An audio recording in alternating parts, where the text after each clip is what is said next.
Imagine if we met 10 years ago, 2015, and I said to you, hey, you should buy real estate. And if you buy well, in the next 10 years, you're gonna make a lot of money. It'll be worth more than it is today.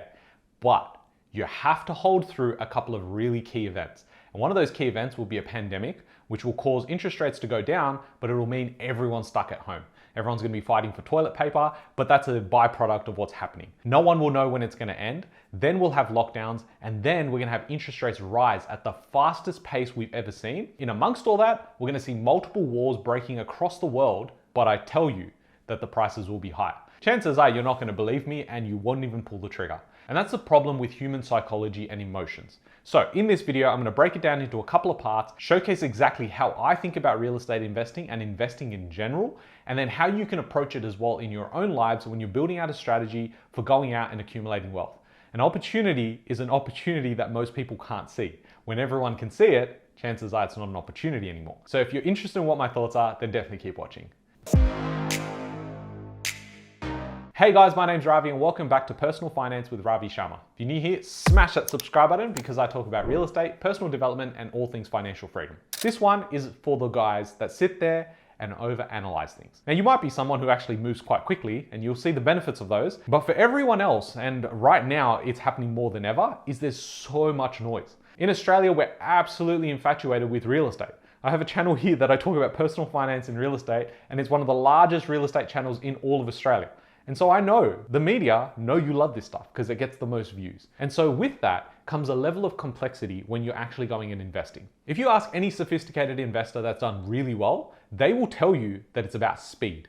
It's about conviction. And then you've got really well-known people like Warren Buffett telling you you should buy when others are fearful and sell when others are greedy.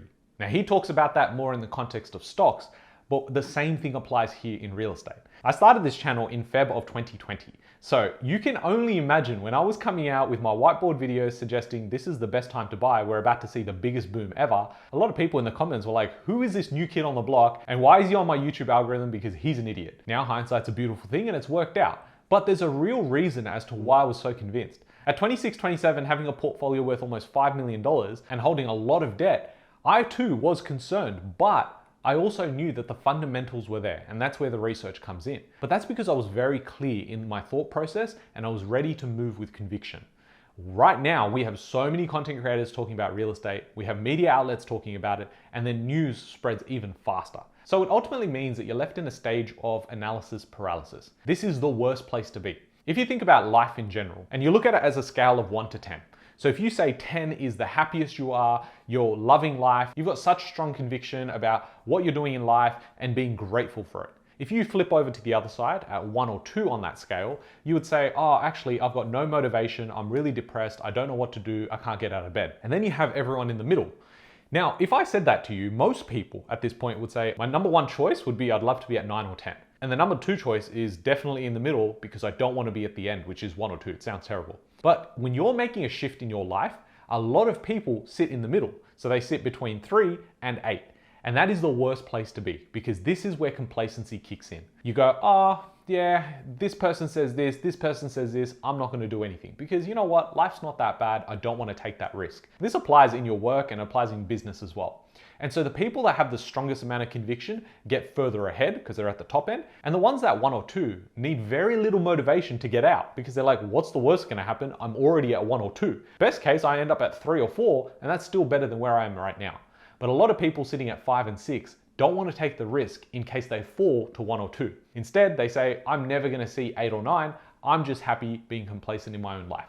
This is how people approach real estate investing as well. You have things like confirmation bias and recency bias, which means people go looking for what they want. So if you're watching this channel, and I'm an optimistic guy, so if you're coming here to go, oh my God, this guy's gonna be my doom and gloom guy, I'm already depressed about the market, I don't have any assets, let me go listen to this guy, you would hate my channel. But if you're someone that wants to be successful, you want to make things happen, you're like, shit's gonna happen anyway, so I may as well make shit happen. You're someone who takes accountability and want to move forward, change the life of yourself and your future family, then you'd love my channel. And that's because as humans, we're looking for confirmation bias. You're looking for answers that support your theory. And it's often quite a difficult part for me because I have to go in deep when I go into the research of some of my videos because I have to look at the other side of the argument. And I can tell you, even just watching those videos or going in and reading some of these articles, I'm like, wow, like this can keep someone really down from making any moves at all. That's why you'll notice that the news is always very negative, but anyways, conspiracies much. But ultimately people want certainty, and the market doesn't reward certainty, it rewards conviction. Now you might be thinking, well, okay, that sounds all great and fluffy, but does the data support this? Well, it actually does. So if you think about the Australian property market over the last 50 years, the median house price has grown by about 7.5%.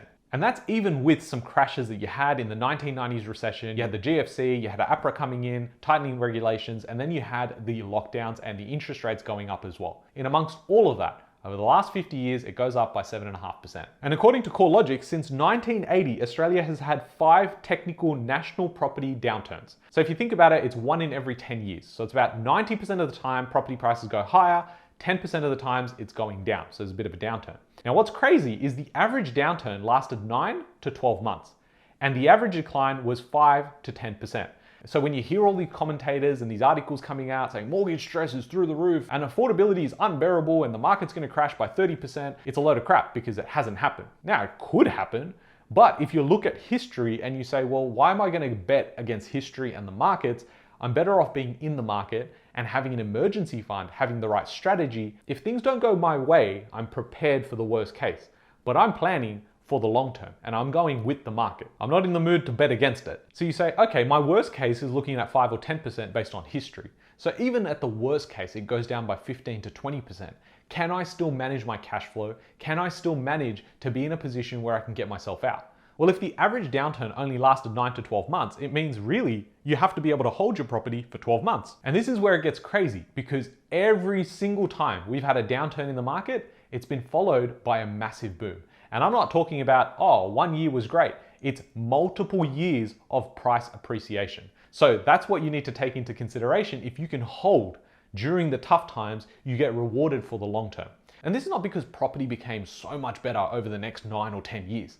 It's just that we have a dollar system that is designed to go down in value.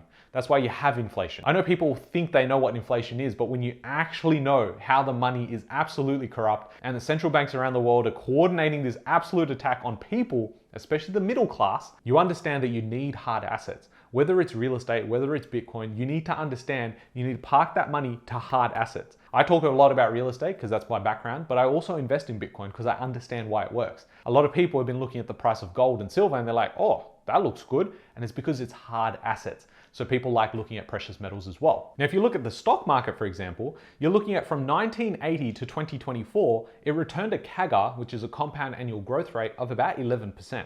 And the S&P 500 experienced a crash or correction roughly once every 2 years. So if you're just sitting there and saying, okay, I'm gonna wait for the perfect time, real estate moves a lot slower, so you're not gonna have as much in terms of volatility. But when you look at the stock market, it's like all the time. So you can see the market's moving and emotions kick in. But missing the best 10 days of the decade could reduce your total returns by 40 to 50%. So let me repeat that again.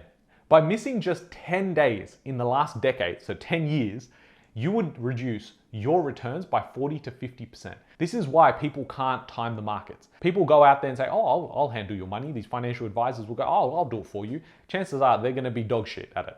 You're better off just going in, and a lot of people do go into ETFs because they're like, I'm better off doing that rather than doing it myself. Real estate's slightly different. If you go out there and you buy good quality real estate, you can go and get really good results. You then partner up with one of the best buyers agencies out there, being Search Property. We've helped over 2,500 clients over the last 5.5 years. We know a thing or two when it comes to identifying hotspots, warm spots, and getting into the markets at the right time. We also specialize in building up your portfolio and scaling it up, so strategizing and negotiating is part of that. If you want help with that, I'm gonna leave links in the description box below so you can book a call for free with us or have a call with the mortgage brokers as well. Now, a lot of people that have watched my channel have only really been investing over the last couple of years. If you think about it, there's a lot of volatility that's happened over the last couple of years. I draw on my experience where I've purchased property over the last 11 or 12 years. And I remember the first couple of years was so boring. There was nothing happening. Yeah, prices were going up 5, 6%. It was fine, it was nothing. I wouldn't know that there were so many things happening. Yes, there's more information that travels faster today, but largely it was just normal. It was sustainable, it was easy. And then what you had is APRA comes out and says, hey, actually prices are moving up too quickly. This is what we're doing. And handbrakes on interest-only loans, introducing buffers and things like that. So we did see a bit of a slowdown. And I was like, okay, a bit of volatility. 2019, yeah, it was all right. Then 2020 happens, major volatility. 21, same thing. You had lockdowns. 22, you had interest rates going up. 23, you had interest rates going up and markets like Sydney and Melbourne drop. 24, you start seeing a bottoming of the market, but everyone's negative, saying we're going into a recession, the world's effed. Now in 2025, property prices are pumping, interest rates are cutting, and you've got all these schemes that are coming out. And I talk about the 5% deposit scheme that's just been extended. So property prices are headed higher. Definitely go check out this video as I analyze what happens. But now it's at a point where the market's moving. And if you haven't acted in the last couple of years, you've literally just gone and seen a car just go past you and you're like, oh, I better wait for the next one. Or even better, I know that that car's going to crash at some point and then I can go and purchase. This is human psychology. Chances are, if you didn't buy when markets are moving up, you're going to find it really, really difficult to buy when the markets are going down. That's just how it works. You need skin in the game to know what it feels like either side. That's why I always say that you have to prepare for both. If you go in there just blindly purchasing property, hoping it's going to go up, well, chances are over the long term, it will. But in the short term, you're going to see some volatility. Nothing moves up in a straight line, but nothing moves down in a straight line either. I say that the real risk isn't buying at the wrong time, it's not buying at all. If you think about the tops in the market, GFC 2008, you look at the top of the market in say 2016, 2017 before APRA comes in. You look at the market right now at all-time highs. You talk to any of those people, they're going to be happier in 5 years' time knowing they were in the market rather than out of the market, even if that meant they had to hold for that initial period where markets went down lower. Now we've got so much in terms of data and fundamentals pointing that prices will go high. We'll eventually get to a point where confidence is through the roof, people think that property can never go down, and we're probably close to a top. But even at that point, you might be able to get into the market only at that point because you have a job, you have the ability to borrow, and it might be your final chance to get into the market. And if prices do come down by 5 or 10%, and I estimate it's going to happen in probably late 27, maybe early 28, you still have a lot of time to build up equity. But if you did happen to make a mistake and the world goes to shit, as long as you have a plan, as long as you have an emergency fund, you're going to be okay. And I would much rather be in the market than not. And I look back at my career in terms of investing and now helping so many people like yourself invest in property as well. And I know that there's so much conflicting information. You need to have strong conviction around why you're doing this. If you don't, you won't last in this market for longer than 5 years. And I think over the next couple of years, we're going to see a lot of people that have entered the space for quick money will leave. And that's why it's healthy to have corrections on the way up. But if you really zoom out, this is the only way you're going to get early retirement, or at least retirement on your own terms. Or you can sit there, save your money, and then hope for the best. I can tell you now, I live life at 9 or 10, and I'm really happy there, but I'm constantly trying to learn more and be a better version of myself than I was yesterday. A majority of people that sit in the middle are going to get screwed over. And as we finish up this video, think about this. The market rewards you for conviction, not certainty. Hope you guys have enjoyed this video. If you have, smash that subscribe button and comment down below what your thoughts are. We'll definitely engage in a conversation as well. I hope you guys have enjoyed this one. I'll catch you guys on the next one. Thanks, guys.